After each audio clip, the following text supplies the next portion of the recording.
Ketua Wu berkata, kalau begitu mari kita mulai. Lalu Ketua Wu mengarahkan auranya. Demonic Tanis digunakan. Stephen berusaha untuk menahannya. Aura pancarannya sangat kuat. Di sana Sang Suan menyadari sesuatu. Lagu ini, musiknya sendiri cukup upbeat, memberikan rasa kegembiraan, tapi setelah itu sangat biasa saja. Tidak ada terasa sulit untuk dikendalikan sama sekali. Aku tidak terlalu merasakan dampak apapun pada kedalaman jiwaku, ucap Sang Suan. Namun di sisi yang lain, Stephen benar-benar kepayahan. Dia berkeringat dingin untuk menulis plakatnya. Dia ingin mencoba mengukir plakatnya, namun berusaha sekuat tenaga. Sebagai guru terpelajar bintang 3, kedalaman jiwanya seharusnya melebihi dari 11. Meski begitu, dia masih mengeluarkan banyak keringat, karena lagu itu sepertinya tidak akan mampu menahannya lebih lama lagi. Sang Suan yang melihat Stephen benar-benar kesusahan. Begitu kita berada di luar jangkauan, kita tidak akan merasakan apapun meskipun kita mendengarnya. Jadi begitu ya. Mari kita lihat apa ada kekurangan dalam Demonic Tanis ini. Baiklah, Sang Suan akan memeriksanya dengan handphone library pad-nya. Lalu kekurangan pun muncul. Ushu, seorang tetua dari pavilion guru terpelajar kota Myriad Kingdom, seorang guru terpelajar bintang 4, Demonic Tanis bintang 4, master formasi, pelukis, master upacara minum teh. Bahkan minum teh pun menjadi master dia. Berspesialisasi dalam serangan nada iblis. Kekurangannya. Lalu dia, Sang Suan, melihat kekurangannya. Jadi begitu ya, ucap Sang Suan sambil tersenyum. Dia menyadari tentang kekurangannya. Sementara itu Stephen yang sudah selesai mengukir platnya. Terima kasih Tuan Wu karena telah menunjukkan belas kasihan. Tentu, ucap Tuan Wu. Di sana aku akan mencobanya nanti, ucap Sang Suan. Para guru terpelajar yang lain sedang berdiskusi tentang plakat yang dibuat oleh Stephen. Dia telah mengukir 432 ukiran yang masing-masing sama halusnya. Kurasa dia lumayan bagus. Sementara itu, murid yang lain berkata, lebih dari 400, biar kulihat. Dia tidak mampu bertahan lebih lama lagi. Tak kusangka bukan hanya dia tidak roboh, dia bahkan mampu mengukir sebanyak itu dengan kedalaman yang sama. Kukira kita terlalu meremehkannya. Tidak kusangka dia begitu mengesankan. Baiklah, next, siapa yang berikutnya? Berikutnya adalah si Mail. Aku akan melakukannya. Mail melakukannya sama seperti Stephen. Dia juga kepayahan ketika kekuatan aura Demonic Tanis digunakan. Mail menggunakan kemampuannya. Dengan sekuat tenaga dia mengukir plat wajahnya. Mail berkata, aku kira kekuatanku lebih dari cukup untuk mendapatkan tempat bagus di sini. Aku bahkan tidak menyangka kalah dari Stephen di tantangan pertama. Lalu ada si Lausi. Tantangan ketiga mengukir 410. Lalu si Duhu mengukir 407.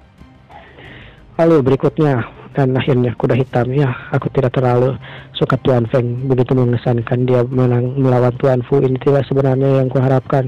Lihat, itu Tuan Rohan, seorang tetua Wu. Akhirnya, Tuan Rohan pun muncul. Ini adalah orang yang tadi songong ke Sang Suan, atau melihat Sang Suan sebagai orang yang baru. Baiklah, Tuan Ro, silahkan duduk. Aku akan mulai segera. Dan Tuan Ro pun memulai kemampuannya. Seperti yang diharapkan dari Rohan, sepertinya lagunya tidak efektif melawannya, mampu menjaga kecepatan tersebut. Bahwa pengaruh iblis psikologi juga tidak berpengaruh. Para penonton di sana seperti yang diharapkan. Akhirnya Tuan Wu juga telah selesai. Total 431 ukiran. Wah, bagaimana mungkin, ucap para penonton yang lain. Rohan di sana dengan songongnya dia tersenyum sinis. Hehehe, aku berhasil. Coba lewati ini Tuan Sang Suan. Di sana dia tertawa, apakah dia tidak peduli dengan hasilnya? Giliranmu, ucap Rohan kepada Sang Suan sambil menepuk dadanya. Jika Tuan Su dan Tuan Ling mendominasikanmu, itu berarti kau pasti mempunyai bakat yang cukup.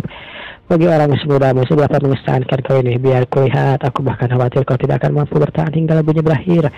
Namun di sana Sang Suan berkata, permisi Master Wu, bisakah aku menemukan sesuatu untuk menahan platformasi ini di tempatnya supaya aku tidak terlalu goyang, begitu ucap Sang Suan. Nah, baiklah, nada psikologis adalah serangan terhadap jiwa yang akan menguji kedalaman jiwamu. Sedangkan untuk platformasi ini sebuah metode untuk menguji seberapa jernih pikiranmu. Jadi jiri tidak masalah jika kau ingin menaruhnya di suatu tempat atau di tanganmu. Begitu ya, terima kasih banyak, ucap Sang Suan. Lalu dia melihat ke arah tembok.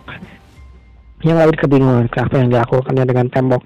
Aku tidak tahu. Sang Suan melihat tembok dan dia menempelkannya di dalam tembok tersebut. Baiklah, ayo kita mulai. Sang Suan mengeluarkan tombak dari cincin penyimpanannya. Tombak, ucap si Tuan Wu. Peserta yang lain juga bilang, apakah dia gila? Kenapa dia mengeluarkan tombak? Bisakah benda itu digunakan untuk mengukir?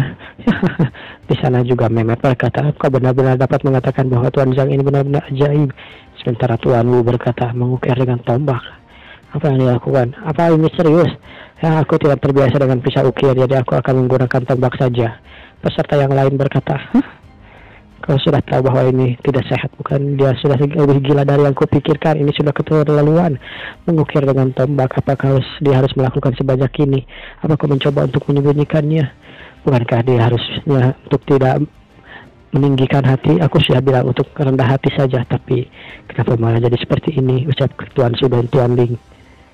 Baiklah kalau begitu, ucap Tuan Wu, jika kau bersikeras melakukannya, ya lebih dari biasanya. Auman aura dari Tuan Wu membentuk seperti muka iblis yang akan menerkam Zhang Xuan. Begitulah Zhang Xuan mencoba untuk merasakannya. Sungguh mengesankan, memiliki pekerjaan yang unik, ucap Tuan Wu. Memang benar bahwa nada iblis psikologis ini sangat mengesankan, ucap Zhang Xuan. Tapi itu tidak efektif terhadapku. Karena saat pikiran seseorang menjadi lebih dari jernih, maka akan lebih dari untuk menghaluskan sesuatu hal. Zhang Xuan menajamkan indranya, lalu mengalirkan kinya ke dalam tombak. Pertama-tama dia mengalirkan ke ujungnya, lalu mengukir platnya. Tuan Wu melihat itu orang ini. Dia mencoba untuk menekan nada iblis psikologis dengan suara tombak. Begitu ya, mustahil. Namun di sana Tuan Wu juga dia mau kalah. Aku tidak boleh kalah. Aku tidak percaya bahwa aku bahkan tidak bisa menang melawan Transcendental dalam satu puncak. Apa-apaan ini? Tuan Wu membiasakan dirinya. Lalu dia membalikkan kecapinya ke arah yang lain. Ensier, Siper, Tigram Step. Dia berdiri dari duduknya. Dia mengeluarkan iblis-iblis yang lain. Sama seperti saat di Kung Fu Hustle, saat si Lolong dan si kedua buta menghadapi beberapa musuh di sana. Iblis-iblis muncul dari suaranya. Ledakan terjadi di sana, namun Zhang Xuan tidak peduli dengan apa yang ada di belakangnya. Dia terus berkonsentrasi. Ledakan dari tombaknya menghancurkan iblis-iblis dari suara yang dihasilkan oleh Tuan Wu. Dar. Namun di sana para peserta yang lain tidak tahu apa yang terjadi, apa yang dilakukan oleh Tuan Wu, kenapa dia berdiri. Sementara itu Master Pavilion berkata, apa ini? Tuan Wu hanya tantang dia dalam kedalaman jiwa, kenapa dia bersikap seperti itu? Mungkin dia kewalahan. Namun Master yang lain, itu adalah sistem kuno dengan 8 langkah trigram. Hanya saja, kenapa Tuan Wu menggunakannya di sini? Apa yang terjadi Tuan Wu? Di sana pertarungan mereka benar-benar sangat luar biasa. Tuan Su berkata, kenapa dia menggunakan hal seperti itu terhadap juniornya? Namun Master berkata, aku tidak tahu, tapi perasaanku mengatakan bahwa bahkan ketika dia menggunakan teknik ini, bukan dia tidak mendapatkan hasil yang dia mau, tapi dia bahkan merugikan dirinya sendiri. Merugikan, apa maksudnya itu? Tuan Wu terus mencoba menghadapi ledakan dari Zhang Xuan, namun yang terjadi sepertinya Tuan Wu malah ditekan oleh tusukan-tusukan tombak dari ledakan aura Zhang Xuan. Master Pavilion berkata, sebenarnya apa yang terjadi? Sementara itu, orang yang di belakang Master Pavilion berkata, itu Tuan Zhang. Tuan Zhang memanfaatkan suara tombak mengenai transformasi. Kedengarannya kacau saat kau mendengarnya, tapi itu mengenai titik terlemah dari nada iblis psikosis. Ini menyebabkan esensi sejati Elder Wu menjadi gelisah, dan pada akhirnya menyebabkan ia terluka. Tapi, apakah itu berhasil? Ucap Master yang lain. Aku juga menganggapnya aneh, tetapi selain itu, aku tidak bisa memikirkan alasan lain. Sementara itu, ketiga orang yang tahu kekuatan Zhang Xuan melawan suara dengan suara. Ini adalah metode yang digunakan Zhang Xuan oleh penyerta iblis tingkat tinggi loh. Dan dia menggunakan ini dan melawan itu hanya dengan suara dari tombak. Menggunakan suara untuk menyerang titik lemah lagu lawan akan menimbulkan kekacauan pada esensi sejati. Bagaimana ini? Kalau begitu, tolong pergi dan bantu Tuan Zhang. Kemungkinan dia akan terluka. Entahlah, ucap Master, dia dalam bahaya. Kurasa dan benar saja. Apa yang dipikirkan oleh Master Pavilion terjadi. Bukan Zhang Xuan yang dalam bahaya, tapi si Tuan Wu, dia muntah darah. Begitu saja. Master Pavilion ini hanya percobaan, mereka tidak perlu terluka parah. Jadi tolong hentikan mereka. Ya, hentikan mereka. Benturan ibarat nada dua insensi sejati, tidak ada untuk menghentikan mereka kecuali salah satu mereka jatuh.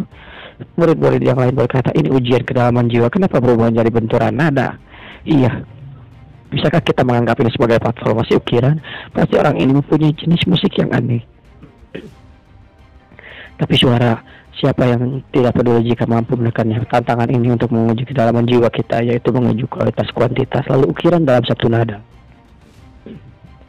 Dia menggunakan platformasi seperti drum dan percuma kalau dia hanya menggunakan seperti itu. Sepertinya ini semua hampir berakhir. Zhang Xuan menggoreskan platformasinya itu dengan nada terakhirnya. Baiklah, aku akan mengakhiri ini, dan cerah. Tuan Wu pun gecrak, memuntahkan darah. Semuanya benar-benar kaget. Tuan Wu, Zhang Xuan mah ya bodoh amat seperti biasa, dia nggak tahu apa yang terjadi. Dia mah cuma fokus sama pekerjaan saja. Aku lupa menahan yang terakhir itu. Di sana, para master yang lain berkata, "Apa kau baik-baik saja, Tuan Wu?" "Aku baik-baik saja." Dia bahkan mampu menekan nada iblisnya dan dia tidak terpengaruh olehnya. Sufan dan Ling Peiyu itu monster macam apa yang mereka bawa untukku? Taiklah mereka, ucap Tuan Wu. Cepat pergi dan periksa dia. Baiklah kalau begitu. Namun di sana, syukurlah Tuan Wu baik-baik saja. Sementara itu, 431 ukiran yang sudah dibuat oleh Zhang Xuan. Kurasa sebaiknya aku menahan diri di trial ini mulai dari sekarang. Menantang yang lain juga berkata 431 itu sama dengan yang sebelumnya, bukan? Ya, itu sama dengan Rohan. Tuan Rohan disamai. Cuma ukirannya sama, lalu siapa yang akan menang? Akankah mereka berebut sama di peringkat yang sama? Sepertinya kita semua meremehkan orang ini. Orang ini tidak sesederhana yang kita lihat, ucap Rohan dalam hatinya. Tapi tidak mungkin aku biarkan dia mendapatkan hasil yang sama denganku semudah itu. Sementara itu Mehmet berkata, aku juga berkata begitu. Oh bukan Mehmet, ini masih Stephen. Si Mehmet yang berikutnya. Satu pukulan tambahan dibandingkan dengan pisau pahat sepertinya kurang diduga. Dia dicalonkan oleh dua ketua sesuai yang kuharapkan. Lalu ketua Master Pavilion berkata, itu saja untuk tantangan pertama. Aku akan mengumumkan hasilnya segera. Baiklah kalau begitu, juara pertama adalah Feng Hoseng, atau yang kedua dengan si Rohan ya. Yang kedua lalu Fao Qian berada di posisi berikutnya, lalu dengan 427 kan Lao Shi. Sementara itu begitulah. Akhirnya sementara di posisi ke-6 dengan posisi 407 ukiran dia adalah Duhu. Lalu Rohan berkata, Master Pavilion, aku tidak setuju dengan hasilnya.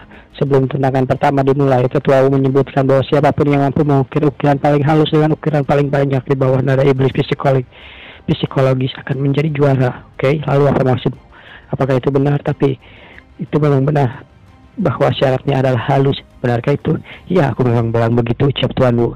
Baiklah, Anda baru saja menghitung ukiran nada, namun Anda belum memeriksa kualitas ukirannya.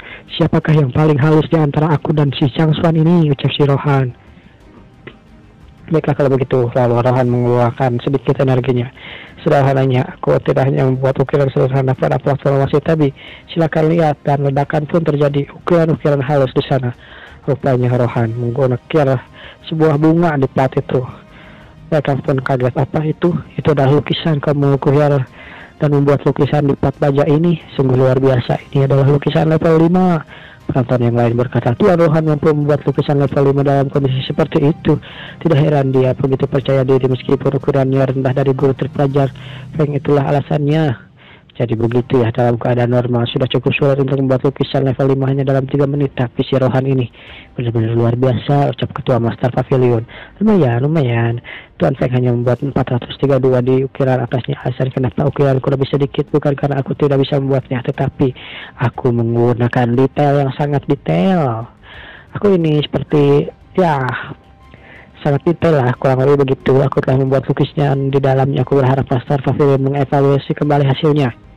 Baiklah, bagus. Penonton lainnya, apakah kalian punya pendapat?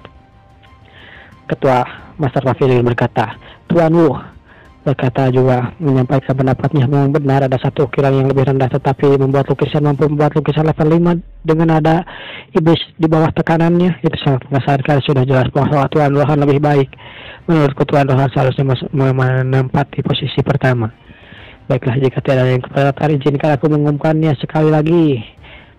Tuan Rohan peringkat pertama, sementara kedua Foseng, ketiga akan menjadi Tuan Zhang, lalu 4 Foseng, lalu menempati peringkat keempat dan Losi, kelima Duhu, dan keenam, maksudnya keenam Duhu. Di sana Rohan benar-benar songong kepada Zhang Xuan. Hehehe, maaf Tuan Zhang, aku kira aku di posisi pertama. Namun di sana Zhang Xuan bodo amat seperti biasa. Di sana dia Zhang Xuan mengangkat tangannya. Tentang itu, selama punya aku lebih halus, apakah hasilku akan lebih baik, ucap Zhang Xuan. Dia mulai berulah lagi, ucap Ketua Pavilion.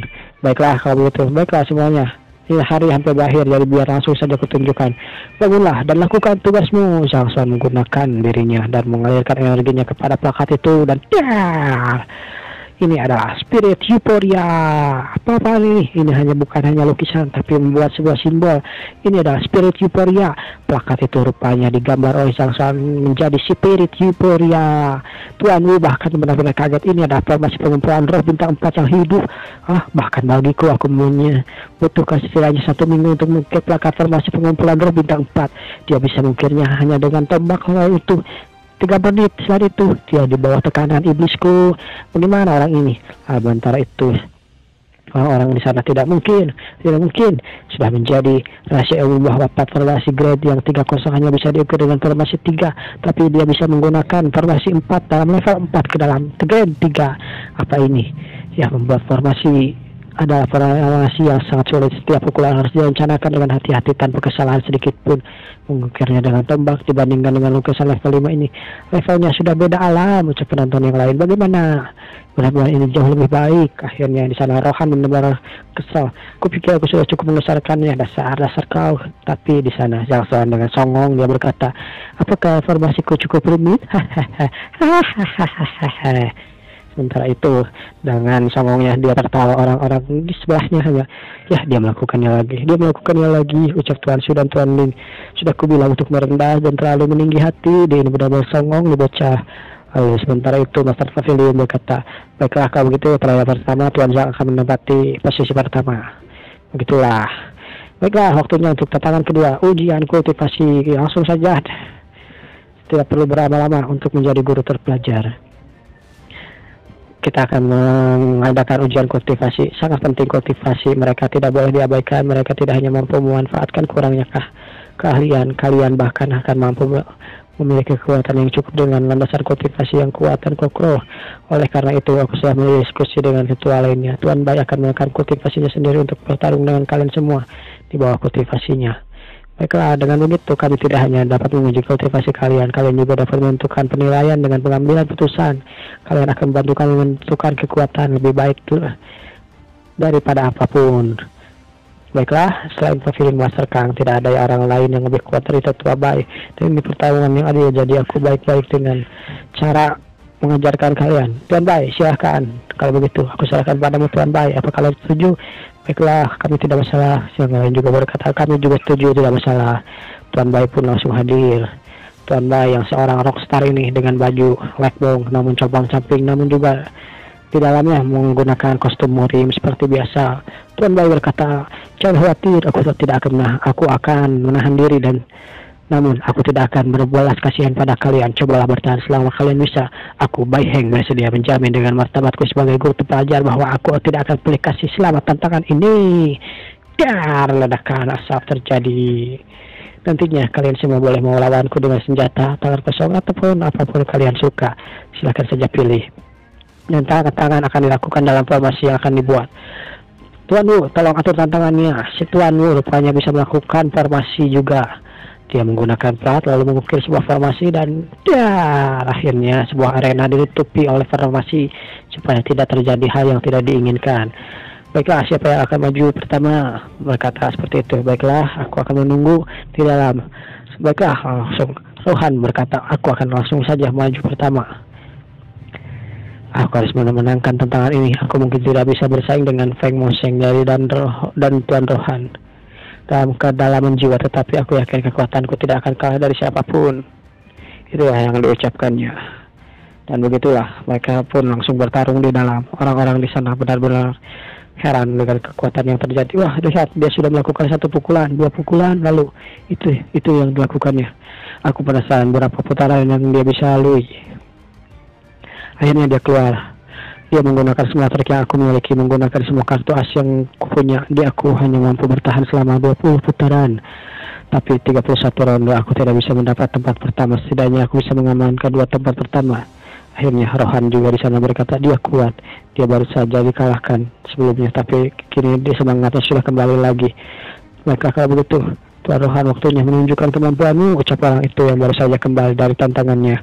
Tentu Abai mungkin telah menekan kekuatan sampai ke levelku, tetapi serangannya tidak ada henti seperti gelombang pukulannya tak terhitung jumlahnya.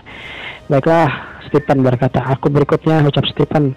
Dan begitulah Stephen memiliki 28 atau ya 28 putaran. Di sana juga Tetua Abai benar-benar sangat luar biasa ya, dia menunjukkan keahlian. Sementara itu Lausi juga berkata begitu. Wanita itu juga berkata begitu. Akhirnya yang ditunggu-tunggu, siapa juga berikutnya. Baiklah kalau begitu, Tuan Zhang, giliranmu. Baiklah, aku akan masuk. Orang-orang di belakangnya, aku tidak tahu seberapa kuat kemampuan bertarungnya, tapi jika dia mampu membuat itu kalah dengan musik, maka dia pasti cukup mengesankan. Penonton juga penasaran dengan apa yang terjadi. Itulah yang mereka pikirkan. Tuan Zhang akan masuk dalam pertarungan.